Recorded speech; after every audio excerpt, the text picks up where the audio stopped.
에스겔 34장입니다. 1절에서 마지막 31절까지를 읽도록 하겠습니다.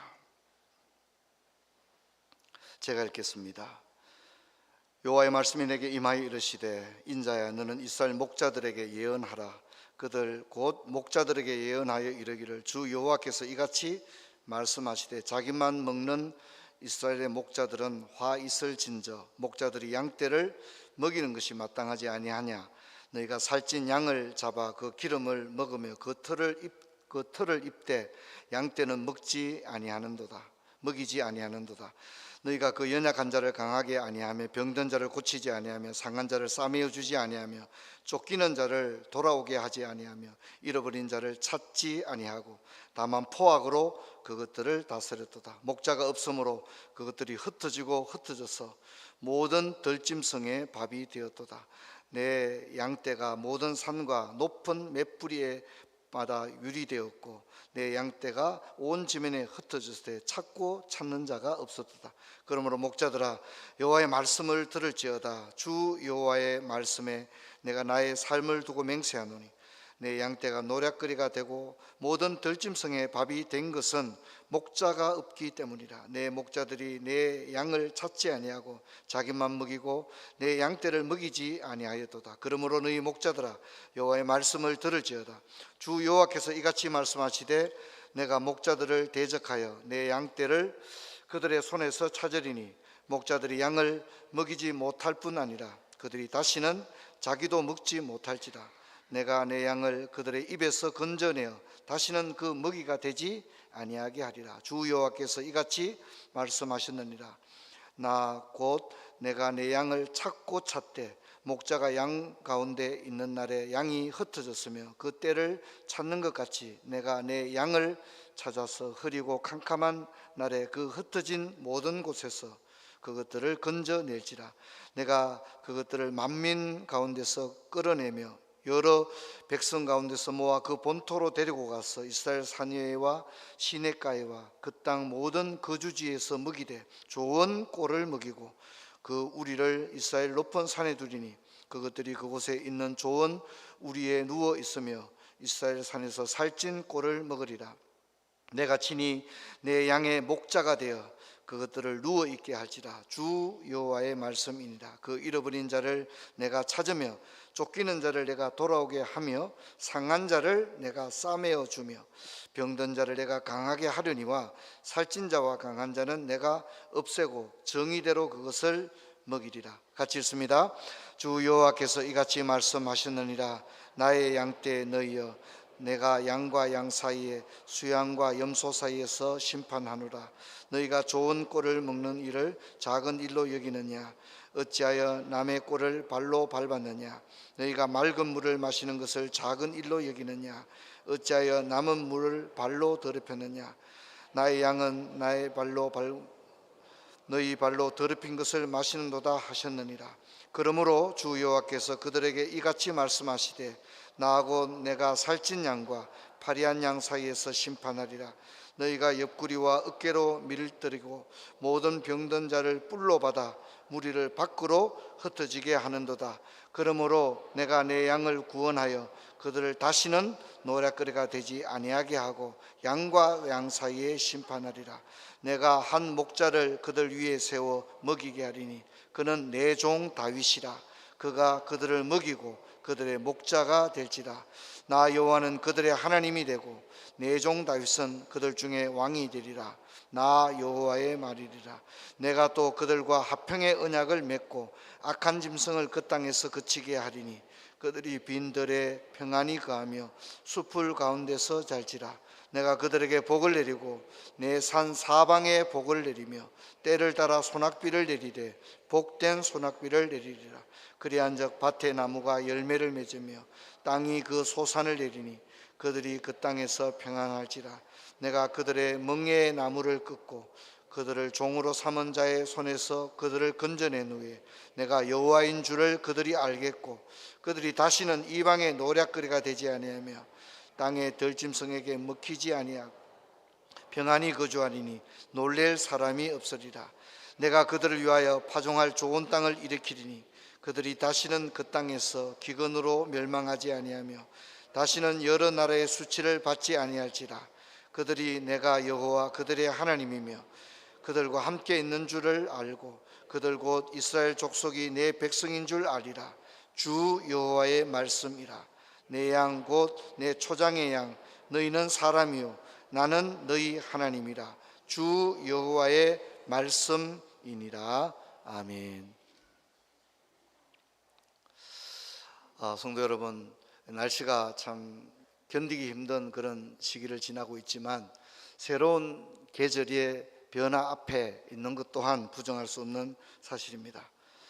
에스겔은 지난번 33장에 진입을 하면서 이제 전혀 다른 분위기로 넘어오고 있습니다. 에스겔 33장의 내용은 예루살렘이 함락되었다는 이야기와 함께 하나님이 의기소침해 있는 선지자 에스겔에게 너는 파수꾼이다 이렇게 하면서 다시금 백성들에게 외칠 것을 그렇게 소명을 새롭게 하는 걸 봅니다. 하지만 33장의 그림은 그렇게 밝지를 못합니다. 예루살렘이 하나님의 말씀대로 함락되었고 선지자가 참 선지자로 밝혀졌음에도 불구하고 회중들은 참된 회개에 이르지 못하고 다만 종교적 액션만을 취하는 그런 안타까운 모습을 봤습니다.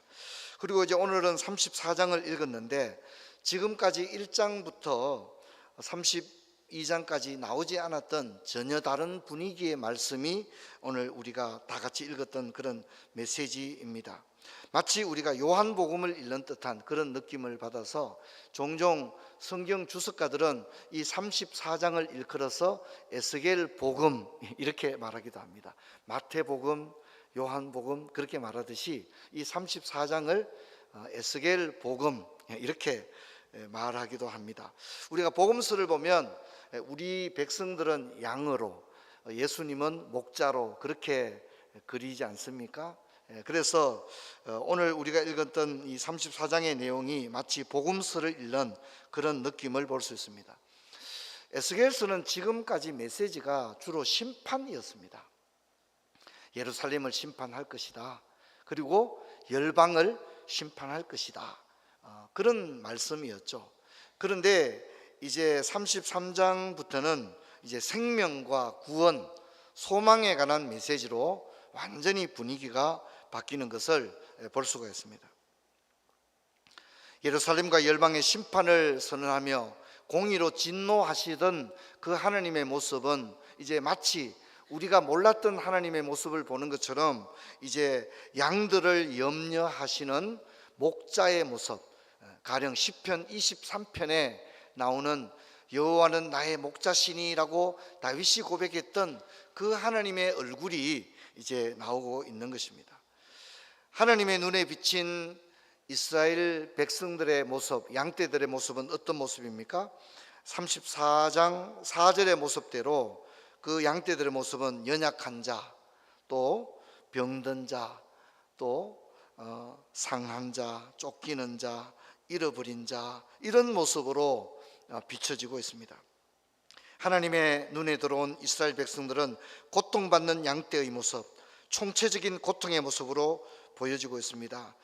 여기 나오는 연약한 자부터 상한 자는 좀 어쩌면 시적인 언어로 묘사되었지만 이것을 하나씩 뜯어보게 되면 정치적, 경제적, 사회적, 사법적, 종교적, 개인적, 관계적, 영적 차원의 고난을 받고 있는 하나님의 백성들의 모습을 그리고 있는 겁니다. 근데 여러분, 하나님께서 이 양떼들을 왜 이렇게 불쌍히 여기죠? 양떼들이 회개했기 때문입니까? 아닙니다. 회개하지는 않았습니다. 그들은 달라진 모습이 없어요. 그렇지만은 하나님은 심판을 선언하는 중에도 하나님은 사랑의 마음으로 그들이 고통받고 무지하고 깨닫지 못하는 그런 어리석은 모습이지만 하나님은 또한 그들을 너무나도 불쌍히 여기시는 그런 모습으로 바라보고 있다는 것입니다. 이사야 53장 6절에 이사야가 노래했던 것처럼 우리는 다 양 같아서 그릇 행하여 각기 제 길로 갔거늘, 그것이 인간의 실존의 모습입니다. 칼빈주의 5대 교리 가운데 첫 번째가 전적 무능입니다. 전적 부패인데, 그게 뭐냐면 이게 이사야 53장 6절의 모습을 말합니다. 이게 우리는 다 양 같아서, 우리는 결국 다 양 같아서 그릇 행하여 각기 제 길로 갈 뿐이라는 거죠. 목자가 우리로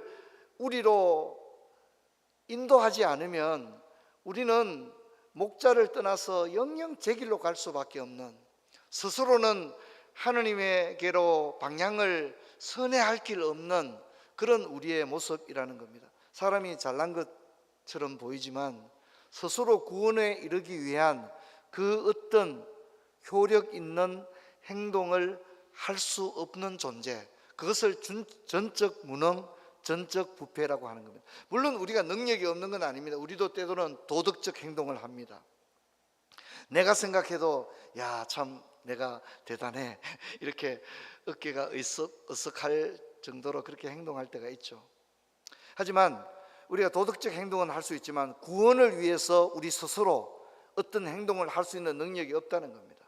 우리는 어둠 가운데 있었고 진리의 빛 대신 예수님이 우리를 조명해 주셨을 때 우리는 비로소 내가 어둠에 있었다는 사실을 깨닫게 되었고 빛을 향하여 나올 수 있게 된 것입니다. 이것이 하나님의 은혜인 거죠. 그럼에도 불구하고 하나님은 양떼들에게 시선을 떼지 못했습니다. 그들이 당하고 있는 전방위적인 고통, 총체적인 고통에서 눈을 떼지 못했습니다. 우리도 마찬가지죠. 우리도 얼마나 고통을 당하고 있습니까? 물론 우리의 고통도 우리의 탐욕과 제약 때문입니다. 하지만 하나님은 우리 잘못 때문에 우리가 고통을 당하고 있지만 우리를 바라볼 때 하나님은 인자와 자비의 눈으로 바라보고 있습니다. 여러분, 최근에 희망적인 뉴스가 없는 것 같아요. 그렇죠? 뉴스를 보면 오히려 상심하고 낙심할 수밖에 없지 않느냐, 그렇게 생각이 됩니다. 제가 이제 북유럽 지역을 좀 다녀보고 왔는데 우리와는 사는 게 다르더라고요. 소득이 기본적으로 7만 불, 8만 불쯤 되고 또 자연 환경도 너무 좋고 이러니까 우리가 사는 것하고는 상황이 다르더라고요. 그러나 물론 우리도 소득이 5만 불, 7만 불 되면 좋지 않겠습니까? 그러나 소득이 8만 불 되는 사람들이 사는 세상이라고 해서 그게 완전한 건 아니더라고요. 거기에도 아픔이 있고 거기에도 고통이 있고 다만 경제적으로 부유하다는 건 틀림없는 것 같아요. 그러나 사람들의 살아가는 모습들은 그 부유함 속에 있는 인간의 비참함이라고 하는 것은 그 소득이 인간의 비참을 결코 걷어낼 수는 없는 것이다 하는 걸 많이 느꼈습니다. 이제 거기 이슈가 뭐냐고 얘기를, 어느 사회고 이슈가 있지 않습니까? 거기도 이슈가 있는데 이제 그 요양보호 하시는 분들이 이제 퇴근 시간에 문제가 있다는 얘기를 하더라고요. 이제 어르신들이 요양 케어를 받는 분들이 이제 우리가 저녁 시간에 저녁을 먹고 싶다 이렇게 주장을 하시는데, 요양보호를 하시는 분들은 우리도 일찍 퇴근해서 우리 가족들하고 밥 먹고 싶다 이렇게 되니까 이제 이게 문제가 되는 거죠. 그래서 아주 사회적인 문제가 되어 있는 그런 것들을 봤습니다. 성도 여러분, 여러분도 얼마나 힘드십니까? 우리를 둘러싸고 있는 수많은 문제와 고통들이 우리에게 있습니다. 물론 우리가 그런 문제를 가지고 하나님께 나가야 하는데, 또 회개해야 되는데 또 우리가 그렇지는 못합니다. 문제를 가지고 있으면서도 하나님께 나가지 아니하고 부르짖지 아니하고 또 우리의 이 모습을 보면서 탄식하지 아니하고 그냥 그렇게 살아가지 않습니까? 그럼에도 불구하고 하나님은 그런 우리 모습을 하나님은 너무나도 안타까운 마음, 불쌍히 여기는 그런 시선으로, 사랑의 눈으로 우리를 보고 있습니다. 여러분, 지금 우리가 이렇게 쭉 읽고 있지만 달라진 건 없습니다. 이스라엘 백성들이 회개했다는 말이 한마디도 안 나와요.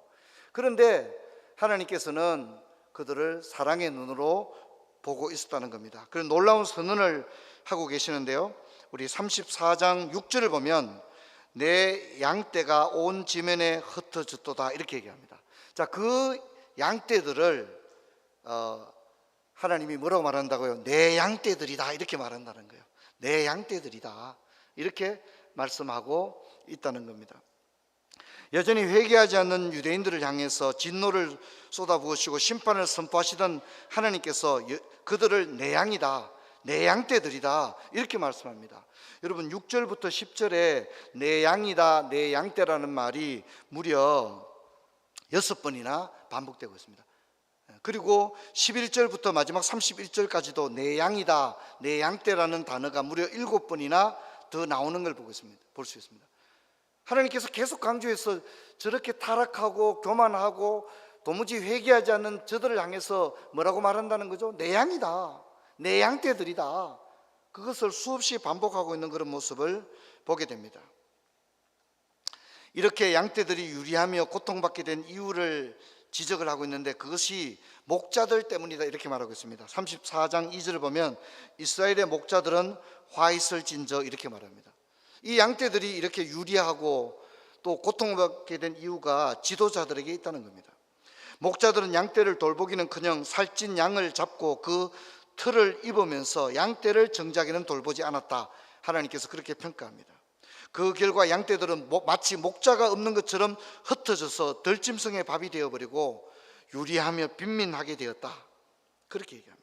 그리고 하나님은 목자들이 양떼를 돌보는 직무를 다하지 않은 것을 매우 단호하게 이야기하고 있습니다.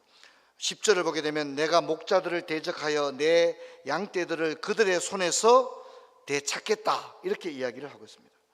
목자들을 대적하며 내 양을 되찾겠다고 말합니다. 흩어진 양떼를 다 찾아오겠다 이렇게 이야기를 하고 있습니다. 여러분 우리는 종종 국가나 교회 지도자들이 때문에 낙심할 때가 많습니다. 여러분 그러나 그들은 진짜 목자들이 아닙니다. 그들은 하나님으로부터 고난을 위임받은 청지기들입니다. 물론 청지기들이 그 사명을 다할 때 하나님으로부터 큰 상을 받게 됩니다. 하지만 청지기가 직무를 게을리하면 하나님은 그들에게 책임을 물으시고 자신의 양떼를 되찾으시겠다 그렇게 이야기를 합니다. 물론 우리가 지도자들을 신뢰하고 그들을 도와야 합니다. 하지만 그들이 희망이 되지 못합니다. 이것이 현실입니다. 그때 우리는 오늘 에스겔 말씀을 기억해야 됩니다. 내가 목자들을 대적하여 내 양떼들을 그들의 손에서 찾으리라. 하나님은 세상의 지도자들이 목자들이 잘못된 길을 가고 그들이 직무를 게을리하여 양떼들이 고통을 겪을 때 그냥 결코 구경하지 않겠다라고 오늘 분명히 말씀을 하고 있습니다. 국가적으로 정치적으로 사회적으로 어지러울 때 여러분 우리는 정치인들을 보고 낙심하는 데서 머물면 안 됩니다. 여러분 하나님께서 모든 나라와 민족의 하나님이신 줄로 믿습니다. 그래서 우리는 특정한 사람이 나라가 아닙니다. 하나님의 나라이며 우리 나라도 우리 민족도 하나님이 붙들고 계신 줄로 믿습니다. 아멘 하셔야 됩니다. 할렐루야. 그렇잖아요. 우리나라 역사를 보면 이게 진짜 기적이지 않습니까? 그죠? 우리나라가 지금까지 생존해 있다는 것 자체가 기적이 아닐까 그렇게 생각이 되어집니다. 교회도 마찬가지입니다. 교회 목사님 장로님들이 잘 해야 되지만 때로는 그렇지 못할 때가 있습니다. 그럴 때 나 교회 안 다니겠다. 무슨 교회가 저런 교회가 다 있나, 무슨 목사님이 저런 목사님이 다 있어. 물론 그런 일이 있으면 안 됩니다. 또 지도자들은 성도들을 낙심하게 해서는 안 되죠. 자신의 직무를 하나님 앞에 다해야 됩니다. 하지만 세상에 우리를 안타깝게 하는 일들이 얼마든지 있을 수 있습니다. 여러분 그럴 때라도 우리는 눈에 보이는 우리의 리더들을 보고 신앙을 포기해서는 안 됩니다. 여러분 우리의 리더들이 우리를 신앙에서 돌이키게 할 정도의 시험거리가 될 때도 있습니다. 진짜 낙심하게 할 때도 있습니다. 실망스러울 때도 있습니다. 하지만 여러분 우리는 기억해야 됩니다. 우리의 참된 목자는 하나님이신 줄로 믿습니다. 여러분 이걸 잊지 말아야 됩니다. 이것을 꼭 기억을 해야만 하는 것입니다. 여러분 지금은 모든 것이 절망 자체입니다. 목자들은 무책임하고 양떼들은 회개하지 않고 눈이 멀고 마음이 차갑습니다. 이런 유대 난민들을 향하여 하나님은 내 양이다, 내 양떼들이다 이렇게 말씀을 하고 있습니다. 그래서 에스겔 34장 11절을 보면 내가 내 양을 찾고 찾대라고 말합니다. 그리고 15절을 보면 내가 친히 내 양의 목자가 되어라고 말합니다. 그리고 17절을 보면 나의 양떼 너희여 이렇게 말하고요. 24절을 보면 나 여호와는 그들의 하나님이 되고 라고 이야기를 하고 있습니다. 우리가 회개하고 돌아와서 그렇게 한 게 아니라 지금 회개하지도 않았고 돌이키지도 않았고 달라진 것이 조금도 없음에도 불구하고 하나님의 인애와 자비는 한이 없는 줄로 믿습니다. 한이 없는 은혜인 거죠. 한이 없는 은혜. 자격 없는 우리임에도 불구하고 너무나도 놀라운 은혜를 우리에게 주는 겁니다. 여러분, 우리 한번 생각해 보십시다. 우리 국가 지도자들, 교회 지도자들, 그리고 우리의 모습을 생각해 봅시다. 우리는 존경받는 지도자들을 거의 찾아보기 어려운 시대를 살고 있습니다. 또 긍정적인 권위를 우리는 거의 경험하지 못했습니다. 선생님, 아버지, 직장 상사, 또 선배님, 또 어르신들 가운데서 우리는 참된 권위를 경험해 보지 못했습니다. 그래서 우리 사회는 권위에 대해서 굉장히 부정적인 분위기를 가지고 있습니다. 실제로 수많은 사람이 고통을 받고 있습니다. 그렇다고 해서 영적인 대각성의 시대도 아닙니다. 평양 대붕운동 같은 그런 일이 일어나는 것도 아닙니다. 사람들의 심령은 은혜를 사모하지도 않고 또 설령 목말라 하더라도 역설적으로 그 목마름을 채움을 받지 못하는 그런 시대입니다. 여러분, 우리가 이런 시대에 사람 바라보고 세상을 바라보면 진짜 신앙을 놓칠 수도 있습니다. 여러분, 우리는 오늘 주님의 말씀처럼 우리를 양떼라 부르시며 스스로 우리의 목자가 되시는 하나님을 바라볼 수 있기를 주의 이름으로 축원합니다. 예수님도 이스라엘 백성을 바라보면서 이렇게 말씀했습니다. 마태복음 9장 36절을 보면 무리를 보시고 불쌍히 여기시니 이는 그들이 목자 없는 양과 같이 고생하며 기진함이라 그랬습니다. 불쌍히 여기셨습니다. 여러분, 이것이 소망입니다. 주님이 우리를 불쌍히 여겼다고 하는 것에서 소망이 있는 것입니다. 이것이 우리를 바라보시는 주님의 눈, 주님의 시선입니다. 우리가 제대로 된 목자를 만나지 못해서 고생할 때, 사람으로 인해서 낙심할 때, 기진맥진할 때 주님은 우리를 불쌍히 여기시는 겁니다. 성도 여러분, 우리는 절망의 때에 사람을 보면 실패합니다. 우리는 눈을 들어 하나님을 바라봐야 합니다. 우리는 마음을 열어 주님을 생각해야 됩니다. 주님을 바라봐야 합니다. 그래야 이길 수 있습니다. 그래야 살 수 있습니다. 여러분, 그렇게 할 수 있는 것이 신앙입니다. 이렇게 주님은 불순종하는 우리를 당신의 양떼로 여기시고 친히 우리의 목자가 되어 주셨습니다. 여러분, 성경 같이 한번 볼까요? 16절 같이 한번 읽겠습니다. 그 잃어버린 자를 내가 찾으며 쫓기는 자를 내가 돌아오게 하며 상한 자를 내가 싸매주며 병든 자를 내가 강하게 하려니와 살찐 자와 강한 자는 내가 없애고 정의대로 그것들을 먹이리라. 그렇게 여러분, 주님은요 행동하십니다. 양을 찾고 찾는 것입니다. 뭐 몇 번 찾다가 그냥 놔둬버리고 그게 아니라 찾고 찾으리라 그렇게 말합니다. 역사하십니다. 주님은 잃어버린 자를 찾고 쫓기는 자를 돌아오게 하고 상한 자를 싸매어주고 병든 자는 강하게 하고 그렇게 하시는 겁니다. 주님은 그저 듣기 좋은 말만 하시는 분이 아니라 매우 구체적으로 행동하고 역사하십니다. 에스겔은 놀라운 비전을 선포하고 있는데요, 여러분 34장 24절 우리 같이 읽겠습니다. 나 여호와는 그들의 하나님이 되고 내 종 다윗은 그들 중에 왕이 되리라. 나 여호와의 말이니라. 여러분, 놀라운 비전은 바로 다윗의 계보에서 참된 목자가 나올 것이다 이렇게 이야기하는데, 여러분, 이 참된 목자는 바로 예수님을 이야기하는 거죠. 다윗의 자손 예수님이 올 것이다 라고 이야기를 합니다.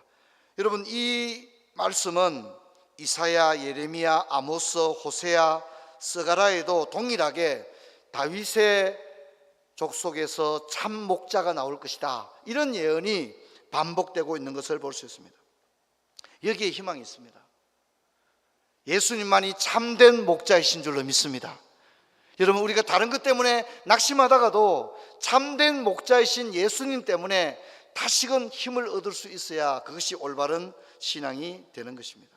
그래서 여러분, 요한복음 10장을 보면 11절에서 이렇게 이야기를 하고 있습니다. 우리 같이 읽겠습니다. 나는 선한 목자라. 선한 목자는 양을 위하여 목숨을 버리거니와, 이렇게 얘기합니다.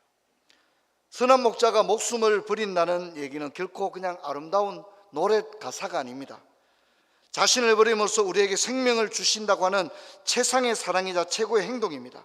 이 최고의 사랑, 이것은 관념적이거나 추상적이 아닙니다. 매우 실제적인 사랑입니다. 한마디로 말하면 평강, 샬롬이라고 할 수 있는데요, 여러분 25절 같이 한번 읽겠습니다. 내가 또 그들과 화평의 언약을 맺고 악한 짐승을 그 땅에서 그치게 하리니 그들이 빈들에 평안히 거하며 숲풀 가운데서 살지라, 이렇게 이야기를 합니다. 주님이 주시는 평안, 샬롬이 뭡니까? 첫째는 평안히 살며 라고 말하고 있고요, 두 번째는 사방에서 복을 내리며 라고 말하고 있고요, 세 번째는 수치를 당하지 않게 하리라, 이렇게 얘기합니다. 선한 목자가 양을 위하여 목숨을 버리는데 그게 그냥 아름다운 노래 가사나 멋진 시가 아니라 아주 구체적인 행동이라는 겁니다. 선한 목자가 양을 위하여 목숨을 버릴 때 우리에게 어떤 일이 일어나느냐? 우리는 평안히 살며 사방에서 내리는 주님의 복을 받으며 수치를 당하지 않고 명예로운 삶을 살게 될 것이다, 이렇게 이야기를 하고 있습니다. 여러분, 평안히 사는 것보다 복된 게 있을까요? 오늘 수많은 사람들이 걱정과 염려, 우울증, 분쟁과 다툼, 또 시기와 질투에 사로잡혀 있습니다. 결코 평안하지 않습니다. 여러분 어때요? 여러분 평안하십니까? 참이 평안하다는 말에 제가 참으로 평안하답니다. 참 그동안에 저는 평안하지 못한 삶을 살았는데 저는 참 마음이 평안하답니다. 그렇게 이야기할 수 있는 사람이 몇 명이나 있을까요? 제가 이제 막내 아들이 목회를 하니까 저희 어머니가 늘 걱정을 하세요. 제가 한 번은 어머니가 제게 그런 얘기를 하시더라고요. 아유, 자네가 목회한다고 얼마나 힘들겠나. 자네는 마음을 태평양 같은 마음을 가지시게, 제게 그런 얘기를 하시더라고요. 태평양 같은 마음을 가져야 목사님다울 수 있다는 거죠. 태평양 같은 마음을 가져라, 제게 그 얘기를 하셨는데 늘 기억이 납니다. 태평양 같이 넓은 마음을 가져야 목회를 할 수 있지 않겠는가, 그런 얘기를 했는데 참 평안한 게 참 어려운 것 같습니다. 여러분, 참된 목자, 예수님이 우리의 참된 목자가 될 때 우리 가운데 그분이 목숨을 버리면서까지 우리에게 주려고 하시는 첫 번째 은혜가 뭐냐? 목자가 목숨을 버리면서까지 우리에게 주시려고 했던 가장 결정적인 은혜, 그게 뭐냐면 바로 샬롬이라는 겁니다. 참된 평화라는 겁니다. 여러분, 이것이 저와 여러분에게 있기를 주의 이름으로 축원합니다. 주님이 그토록 주기를 원하셨던 참된 평안, 우리에게 평안이 없을 때 주님은 그것을 너무 안타깝게 여기시고 너희들이 편안히 살게 할 것이다, 그 평안, 주님이 주신다는 그 평안, 여러분 우리는 이 평안을, 이 샬롬을 누려야만 합니다. 이것이 진짜 복입니다. 그러므로 성도 여러분, 우리는 매 순간 기도할 때 다른 기도도 해야 되겠지만 진짜 해야 될 기도가 뭐예요? 여러분 저를 한번 보십시다. 우리가 진짜 주님께 간구해야 될 기도가 뭐라고요? 주님, 참된 평안을 내게 주십시오. 참된 평안을 내게 주십시오. 왜냐하면 주님이 그것을 우리에게 주실 수 있는 분이기 때문입니다. 주님이, 세상은 그걸 우리에게 줄 수 없어요. 세상의 그 어떤 사회복지 프로그램도, 그 어떤 상담 프로그램도 줄 수 없어요. 아무리 여러분에게 절친이 있다고 해도 그 친구가 줄 수 있는 평안은 한계가 있어요. 그런데 여러분, 주님이 주시는 평안은 세상이 줄 수 없는 평안인 줄로 믿습니다. 여러분, 그 평안을 사모하시기를 주의 이름으로 축원합니다. 여러분, 그 평안을 우리가 가져야만 하는 겁니다. 두 번째는 사방에서 복을 내리는 겁니다. 26절을 보면 내 산 사방에서 복을 내리며 때를 따라 복된 소낙비를 내리겠다, 그렇게 얘기합니다. 27절을 보면 이 복은 매우 구체적인 소산물로 나타납니다. 29절에는 그 땅에는 기근이 없다고 말합니다. 하나님만이 복을 줍니다. 근데 여러분, 그 복을 소낙비처럼 복을 주시고 사방에서 복을 주시겠다, 그렇게 얘기합니다. 물론 이제 어떤 분들은 복 그러니까 아주 별로 듣기 안 좋다. 아이고 뭐 우리가 복 받으려고 예수 믿습니까? 그런 얘기하는 분인데 저는 거기에 좀 동의하기는 어렵습니다. 사실 우리는 복을 받아야만 하고요. 그렇죠? 주님이 주시는 이 참된 하늘에서 내리는 또 그것도 사방에서 내리는 복된 소낙비 같은 그런 하나님의 공급을 여러분 경험하기를 주의 이름으로 축원합니다. 오늘 그렇게 기도해야 됩니다. 왜냐하면 주님이 그런 걸 주시겠다고 말씀하셨기 때문에 그 복을 사모하며 기도해야 됩니다. 여러분 주님은요 놀랍게도 진실하게 믿고 기도하는 자에게 그대로 주시는 분이신 줄로 믿습니다. 그래서 너의 그 소원을 만족해 하시리라 그렇게 말했습니다. 주님이 이제 뭐 우리가 뭐 랜덤으로 막 그냥 원하지도 않았는데 이렇게 뚜껑을 열어보니까 이게 뭐 이렇게 주는 게 아니라 주님이 뭘 주신다고요? 내가 소원했던 것, 내가 그렇게 기도했던 것, 그죠? 아무거나 막 이렇게 주는 게 아니라 내가 그토록 꿈꾸던 것, 내가 그토록 갖기를 원했던 것, 내가 그토록 사모했던 것, 주님이 그것을 주신다고 했습니다. 할렐루야. 근데 뭐 그것을 기도해야 됩니다. 아유 뭐 우리 뭐 복 받으려고 교회 다닙니까? 그건 그렇게 생각하는 것보다는 난 주님이 주시는 이 참된 복을 내가 누려야 되겠다. 그 사모하는 어린아이 같이 어린아이들이 진짜 크리스마스 날에 뭐 이렇게 무슨 선물 받는 것 때문에 너무 막 가슴 설레고 그렇게 하지 않습니까?